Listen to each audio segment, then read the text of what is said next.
Hello students, आप सभी का मेरे इस वीडियो में स्वागत है। आज का जो हमारा टॉपिक है वो ये possibilities of A number find out करेंगे हैविंग फोर फैक्टर्स। कि वो नंबर जिनके फोर फैक्टर्स होंगे की जो पॉसिबिलिटीज होंगी वो कितनी होंगी वो हम फाइंड आउट करेंगे। देखें, पहले तो a number n has four factors.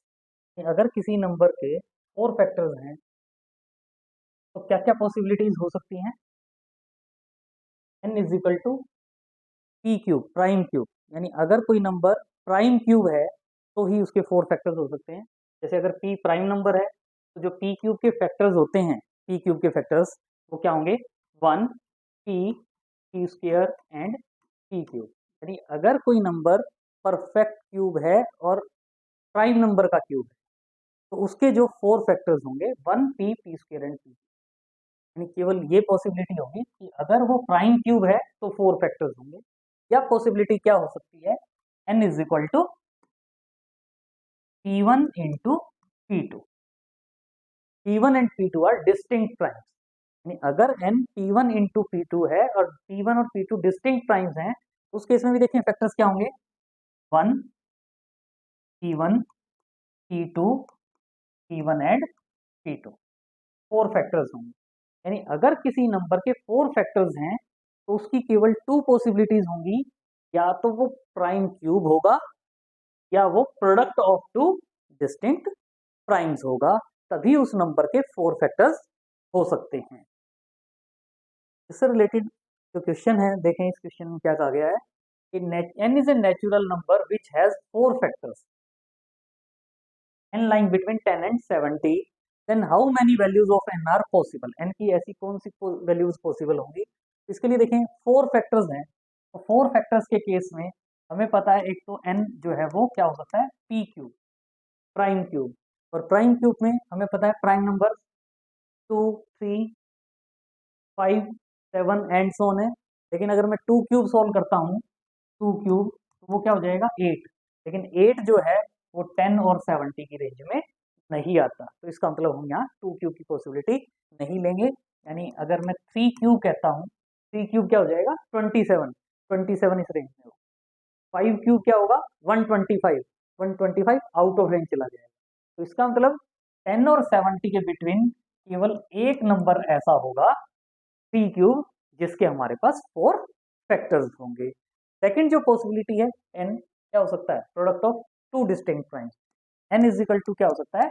p1 into p2। n क्या हो सकता है? p1 into p2। तो उस केस में देखें क्या होगा? अगर मान लो मैं p1 इज इक्वल टू क्या कह देता हूँ?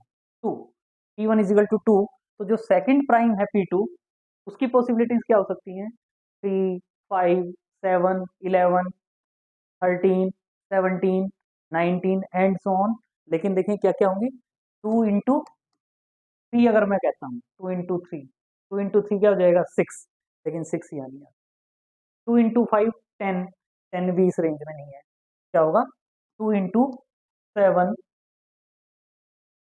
2 into 11, 2 into 13, 2 into 17, 2 into 19, 2 into 23, 2 into 29, 2 into 31, 2 into 37, 2 into 37। लेकिन 2 इंटू 37 कितना हो जाएगा? 74। लेकिन 74 इस रेंज में नहीं है, ये वाली वैल्यू हम नहीं लेंगे। तो हमारे पास अगर एक प्राइम नंबर 2 है तो जो पॉसिबिलिटीज होंगी वो कितनी होंगी? 1, 2, 3, 4, 5, 6, 7, 8। यहाँ से मेरे पास 8 पॉसिबिलिटीज होंगी। अगर मैं ये कहता हूँ कि P1 इज इक्वल टू 3 है, P1 इज इक्वल टू 3 है, तो क्या होगा? 3 इंटू 5 भी ले सकते हैं, 3 इंटू 5 15 हो जाएगा, 15 इस रेंज में आ जाएगा। 3 into 7, 3 into 11, 3 into 13, 3 into 17, 3 into 19, 3 into 3 into 23, 3 into 23 69 हो जाएगा। इससे आगे वाले नहीं लेंगे। ये जो पॉसिबिलिटीज हैं कितनी होंगी? 1, 2, 3,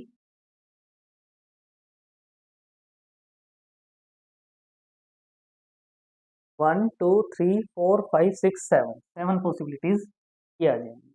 अगर मैं कहता हूँ P1 is equal to 5, P1 is equal to 5 तो क्या होगा 5 इंटू 7, 5 इंटू 11, 5 इंटू 13, 65 हो जाएगा। इससे आगे 76 आउट हो जाएंगे। ये क्या होंगी 3 पॉसिबिलिटीज।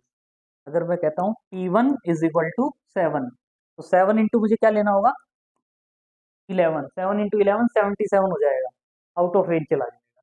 इसका मतलब ये पॉसिबिलिटी मेरे पास जो पॉसिबिलिटीज होंगी वो क्या होंगी 1 8 7 and 3।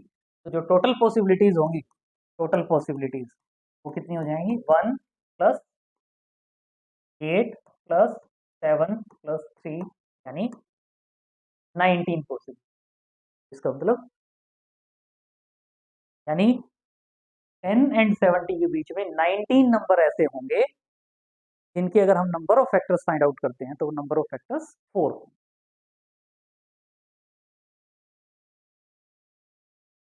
Next question, natural number n which is not a perfect cube has exactly 4 factors. The sum of the positive factors of n that are less than n is 1000. Find the sum of digits of n. तो यानी हमें पता है 4 factors हैं, तो 4 factors के case में 2 possibilities होती हैं। एक तो होता है पी क्यूब और दूसरी क्या होती है P1 इंटू P2।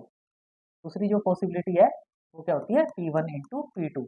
लेकिन क्वेश्चन में क्या कहा गया is not a perfect cube.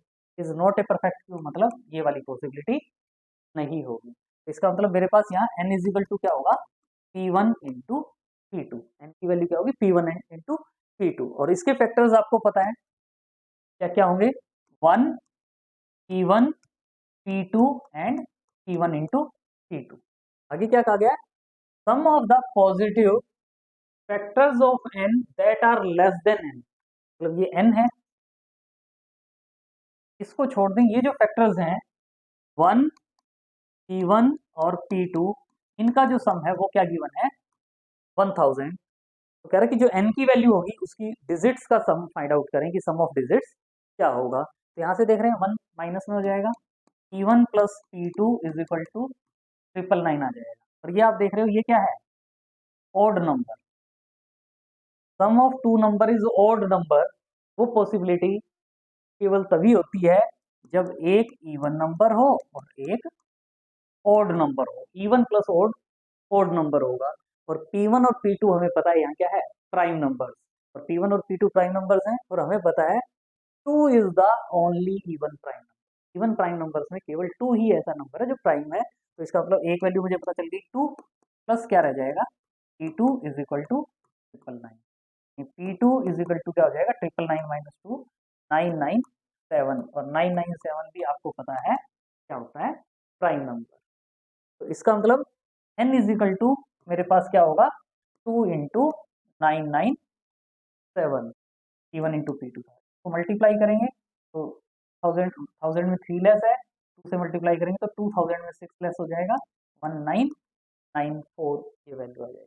फिर हमें क्या कहा गया find the sum of digits of n। तो सम ऑफ डिजिट्स अगर सॉल्व करते हैं तो क्या होगा 1 प्लस 9 प्लस 9 प्लस 4 यानी